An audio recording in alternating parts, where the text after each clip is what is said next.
Assalamualaikum warahmatullahi wabarakatuh. Perkenalkan, nama saya Isdil dari Kasabila. Saya dari Prodi Teknik Informatika kelas T1A, kelompok 6. Pada kesempatan kali ini saya akan mempresentasikan tentang hasil review 6 jurnal dengan tema pengolahan ikan sebagai tugas dari mata kuliah orientasi studi yang dibimbing oleh Bapak Samsul Bahri, MT. Anggota kami terdiri dari yang pertama, Muhammad Yusron, Ardiansa dengan nomor NIM 2501006, bertugas untuk mereview jurnal pertama dan kedua, dan kemudian Wahyudin dengan nomor NIM 2502003, bertugas untuk mereview jurnal ketiga dan keempat. Dan yang ketiga, Hanin Hairunisa dengan nomor NIM 2502013, bertugas sebagai pembuat PowerPoint dan penyusun tampilan presentasi. Yang keempat, Muhammad Irham Fahmi dengan nomor NIM 2502023, bertugas untuk mereview jurnal kelima dan keenam. Dan yang terakhir, saya sendiri, Sil dari Kasabila dengan nomor NIM 2502032, bertugas sebagai pembicara atau penyampai hasil review dari seluruh jurnal. Sekian perkenalan dari kelompok kami.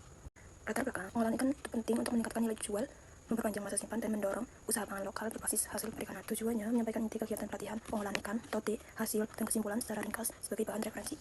Ada 6 jurnal yang kita review, yaitu yang pertama, potensi extremely low frequency pada pengawetan ikan dalam industri pengolahan ikan. Dan yang kedua, pengolahan ikan teri kering menjadi abon asin kami. Yang ketiga, pencegahan stunting di Kabupaten Pasuruan dengan pelatihan pengolahan ikan gabus. Yang keempat, pembuatan aneka produk olahan pangan berbahan dasar ikan lele. Yang kelima, teknologi pangan, produk perikanan, fermentasi terasi. Yang keenam, pemberdayaan ekonomi masyarakat pesisir pantai Sateng Gunung Kidul melalui pengolahan ikan tuna.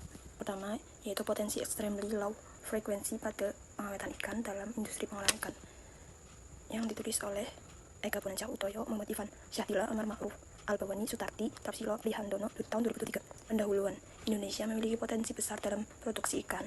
Namun, ikan mudah rusak jika tidak diawetkan dengan baik. Pengawetan modern diperlukan untuk menjaga kualitas dan memperpanjang masa simpan ikan. Apa yang dilakukan? Menelaah potensi methane magnet extremely low frequency (ALF) sebagai metode pengawetan ikan melalui kajian artikel. Metode apa yang digunakan? Penelitian deskriptif dengan artikel review yang mengkaji intensitas dan durasi methane magnet ALF terhadap ketahanan ikan. Hasil penelitian, methane ALF dapat menghambat pertumbuhan mikroorganisme tanpa merusak nutrisi ikan karena efek non-termalnya. Kesimpulannya, yaitu methane magnet ALF berpotensi sebagai metode pengawetan ikan yang efisien, namun masih diperlukan penelitian lanjutan sebagai diimplementasikan di industri. Lanjut jurnal yang kedua, pengolahan ikan teri kering menjadi abon asin gami, yang ditulis oleh Andi, Muhammad Iqbal, Akbar Aswar, Ahmad Rifai, M. Ilham, Janitwi, A.M. Irfan, tahun 2021. Pendahuluan, Indonesia memiliki potensi besar dalam perikanan, namun pengolahan hasil laut seperti ikan teri masih terbatas. Inovasi olahan ikan diperlukan untuk meningkatkan nilai ekonomi dan aswar pemberdayaan masyarakat, khususnya kelompok ibu rumah tangga. Apa yang dilakukan? Pelatihan dan pendampingan kepada ibu PKK dalam mengolah ikan teri menjadi abon asin gami. Metode apa yang digunakan? 1. Penyuluhan. 2. Pelatihan dan demonstrasi. 3. Pendampingan langsung kepada mitra. Terus, hasil penelitian, mitra mampu mengolah dan mengemas watak abon asin gami dalam 2 varian. Pengetahuan dan keterampilan mitra meningkat. Kesimpulan, program berhasil meningkatkan kemampuan mitra dalam mengolah ikan teri menjadi produk bernilai jual serta mendorong kemandirian usaha rumahan. Jurnal yang ketiga, pencegahan stunting di Kabupaten Pasuruan dengan pelatihan pengolahan ikan gabus, yang ditulis oleh Handayani, Vivi, Winar, Ningsih, Muhammad Vivin Kombin, tahun 2022. Pendahuluan, stunting di Kabupaten Pasuruan mencapai 21,4% pada tahun 2020 dan tersebar di berbagai desa. Pemerintah mengupayakan penanganan melalui program Gemarikan dan Forikan dengan mendorong konsumsi ikan gabus yang kaya protein dan albumin untuk mendukung pertumbuhan anak dan atasi gizi buruk.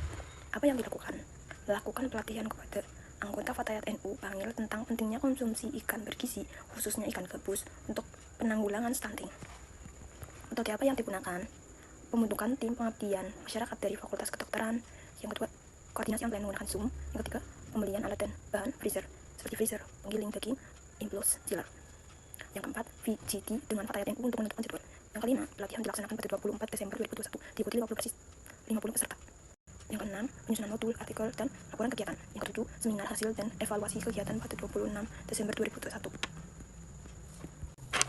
Hasil penelitiannya, yang pertama itu pelatihan diikuti oleh 50 peserta dan dihadiri oleh pejabat daerah. Terus, yang kedua, hasil penelitiannya itu terjadi peningkatan pengetahuan peserta dari rata-rata pre-test 54,4% menjadi post-test 84,4%.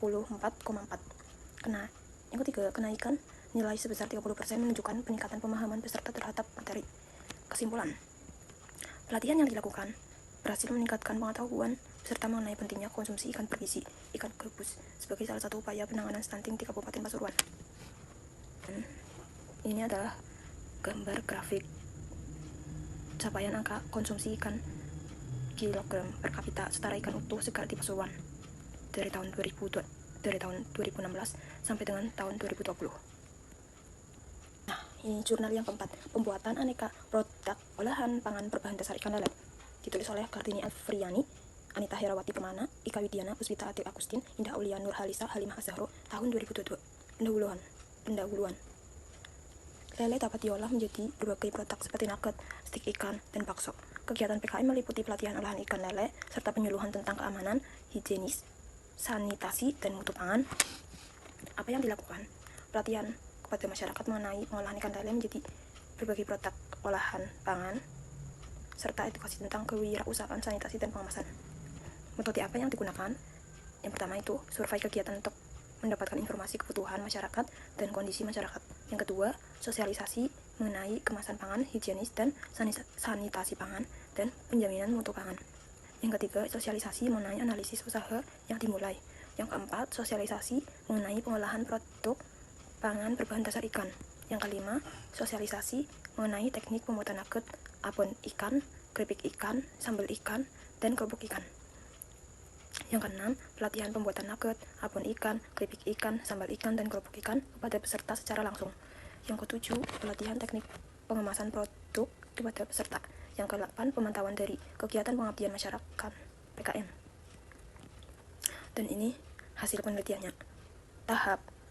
Tahap pelaksanaan dari kegiatan pengabdian masyarakat PKM dimulai dengan perkenalan dan penyuluhan. Penyuluhan yang diberikan terkait materi keamanan pangan, higienis dan sanitasi pangan, penjaminan mutu pangan, serta teknik pengolahan produk pangan berbahan dasar ikan. Materi juga terdapat pada modul pelatihan yang dibagikan kepada peserta. Kesimpulannya, kegiatan PKM ini efektif meningkatkan pengetahuan dan keterampilan masyarakat dalam mengolah ikan serta mendorong kemandirian ekonomi melalui usaha olahan pangan. Jurnal yang kelima, Teknologi Pangan Produk Perikanan Fermentasi Terasi, yang ditulis oleh Siti Robikoh, Iqbal Sofyan, Helmi Haris tahun 2022. Gizi dan ekonomi tinggi. Apa yang dilakukan? Membahas proses pengolahan ikan kecil dan udang rebon menjadi terasi melalui fermentasi serta perbandingan terasi udang dan terasi ikan. Metode apa yang digunakan? Menggunakan pendekatan kuantitatif dengan rancangan acak kelompok RIK. Data dikumpulkan lewat studi literatur, dianalisis secara kualitatif, serta dilakukan uji organoleptik untuk mengetahui tingkat kesukaan konsumen. Dan ini tahapan proses pembuatan terasi. Yang pertama itu kan bahan dasarnya dulu ya, udang rebon atau ikan kecil. Kemudian dijemur, kemudian dibersihkan kotoran udang atau ikan. Terus fermentasi, terus penghalusan atau penumbuk, ditambahkan garam ya, penambahan garam. Terus tuh pencetakan, penambahan garam juga. Lalu kemudian dijemur kembali, kemudian jadilah terasi udang atau ikan. Hasil penelitian: 1. Fermentasi meningkatkan kualitas terasi. 2. Bahan baku mempengaruhi warna, aroma, dan cita rasa. Yang ketiga, referensi konsumen lebih tinggi terhadap terasi udang. Yang keempat, ketersediaan bahan baku udang rebon bersifat musiman. Yang kelima, faktor pengolahan mempengaruhi mutu akhir terasi. Yang keenam, penambahan gula merah meningkatkan kandungan asam amino. Jurnal yang keenam, pemberdayaan ekonomi masyarakat pesisir pantai Sateng Gunung Kidul melalui pengolahan ikan tuna. Jurnal ini ditulis oleh Ernois Adriantarti, Umi Barokah, Raden Baskara, Katriana Tito, Yudhita Hayu, Aditya Gina Ramadhani, Alifah Putri Madina, pada tahun 2023. Apa yang dilakukan? Yang pertama, pelatihan pengolahan ikan tuna menjadi kerupuk tuna, nugget tuna, dan tahu tuna. Yang kedua, mengenal materi tentang gizi ikan tuna, teknik pengolahan yang higienis, GMP, pengemasan, penyimpanan hingga pemasaran. Yang ketiga, pemanfaatan media sosial seperti Instagram, WhatsApp, Shopee untuk pemasaran produk. Metode apa yang digunakan? Metode yang digunakan itu menggunakan pendekatan participatory rural appraisal PRA yang meningkatkan partisipasi aktif masyarakat dalam perencanaan, pelaksanaan hingga evaluasi program.